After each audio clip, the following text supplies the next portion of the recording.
विविध मागण्यासंदर्भात शासन स्तरावरून कोणतीही सकारात्मक कार्यवाही होत नसल्याने महाराष्ट्र राज्य महसूल कर्मचारी संघटनेचे राज्याध्यक्ष श्री जीवन आहेर साहेब यांनी शासनाला 23/6/2024 रोजी निवेदन दिलेलं आहे आणि त्यानुसार कार्यक्रमाचे जे काही टप्पे आहेत ते आपण दिलेले आहेत। त्यामध्ये या आंदोलनाचा पहिला टप्पा दिनांक 10/7/2014 रोजी म्हणजे काळ्या फिती लावून काम करायचं होतं।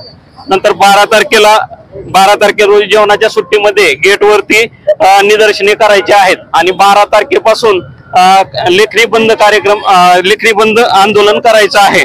आणि जरी या म्हणजे 12 तारखेला लेखनी बंद आंदोलन असून यावरती जर शासनाने नाही जर हे केलं, आमच्या मागण्या जर मान्य नाही केल्या तर दिनांक 15 तारखेपासून आम्ही काम बंद आंदोलन करणार आहेत। काय मागणी यामध्ये आमची प्रमुख मागणी अशी आहे की आमच्या म्हणजे महसूल कर्मचाऱ्याची राज्यामध्ये 30 ते 40% कर्मचाऱ्यांची संख्या कमी आहे आणि हे यासाठी शासनाने म्हणजे ते जागा भराव्यात। आणि आमचा महत्वाचा विषय म्हणजे जे आकृतीबंध आहे तो आकृतीबंध 2006 मध्ये मंजूर झाला।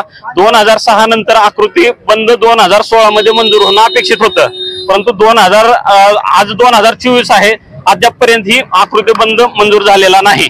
त्यामुळे आम्ही हे आंदोलन करत आहे। तसेच यानंतरची दुसरी मागणी आमची अशी आहे किंवा आमचे जे महसूल सहाय्यक आहेत, महसूल सहाय्यकांचा ग्रेड पे हा सध्या 1900 आहे। 1900 ग्रेड पे वरून आमच्या महसूल सहाय्यकाचं ग्रेड पे हे 2400 झाला पाहिजे।